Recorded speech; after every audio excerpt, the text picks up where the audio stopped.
Among the most famed names in the vaporwave genre sits a very unique and impactful album that dons the 90s computer graphic that makes people say, "Oh yeah, that's the good stuff." That is none other than Banshee's Zero.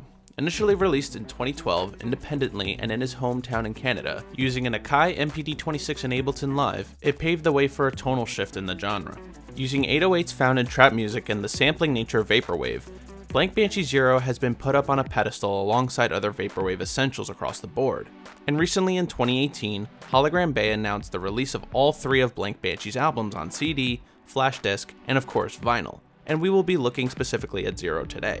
And, well, let's face it, we all went apeshit once the news got around. And I'll admit, I got my grubby little hands on this once it dropped, but that's another story. Viewing the physical record is an event itself in my opinion. The even gradient from a soft purple to a harsh electric blue, the justified text of the track list, and hell, the text used has that Microsoft Word document 2003 vibe, doesn't it? And who could forget the infamous polygonal disembodied face? But we're only halfway there. The record is yet another sight to behold. The strong shade of blue with the logo staring right at you from the label. Hologram Bay, you guys have no doubt impressed me with this. With a good set of speakers, the album comes to life with an artificial soundscape that fills the room as Macintosh and Windows startup sounds ring in your ears. Some would say listening to this album, and I mean really listening to what this album offers, is an experience. Recording it externally is not doing the sound quality justice either. One minor thing that drew me off while listening to this album, God knows how many times, was that the playback is not gapless. Yes, there are 2 to 3 second pauses between songs, which is the only thing separating the digital album from the vinyl.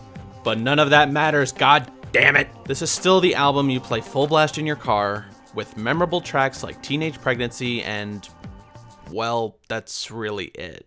Yeah, if you don't know much about this album and its context, then you surely have seen the Simpson Wave video that has the song I previously mentioned. While I will say with confidence that it is a great song, there are others that deserve the credit too, like Wave Step, Venus Death Trap, Deep Space, Dreamcast, Purity Boys. Look, all I'm saying is if you bought this whole LP just for one song you saw in a pretty YouTube video, you've played yourself. And now, every sample used in Banshee Zero in less than 30 seconds. Macintosh Startup Sound, Windows 95 Startup Sound, Zora's Domain from The Legend of Zelda Ocarina of Time, Pacific State by 808 State, Resistor by Shinjuku Mad, his former performance name, Ports of Canada by Sunshine Recorder, The Message by Grandmaster Flash of the Furious 5, an excerpt from the dialogue with Degrassi Junior High, Purity Ring by Obadiah, I Guess I Just Wasn't Made for These Times by the Beach Boys, Jellyfish Sheep from Chrono Cross, and Cosmogony by Bjork. Phew! Well, that was fun. What else is there to say? It's Banshee. You can't go wrong with it.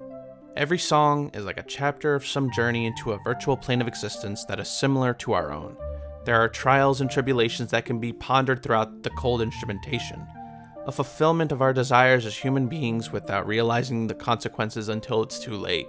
We have adapted to an artificial viewpoint that only seeks to satisfy us, without looking at the details and seeing the truth of the matter. And we see it through a screen, a simulation of what's actually there. Banshee Zero is almost an advocate to that, and once the album is over, the chords of B Shutdown Depression are basically telling you, alright, now back to reality you go. Thanks for watching.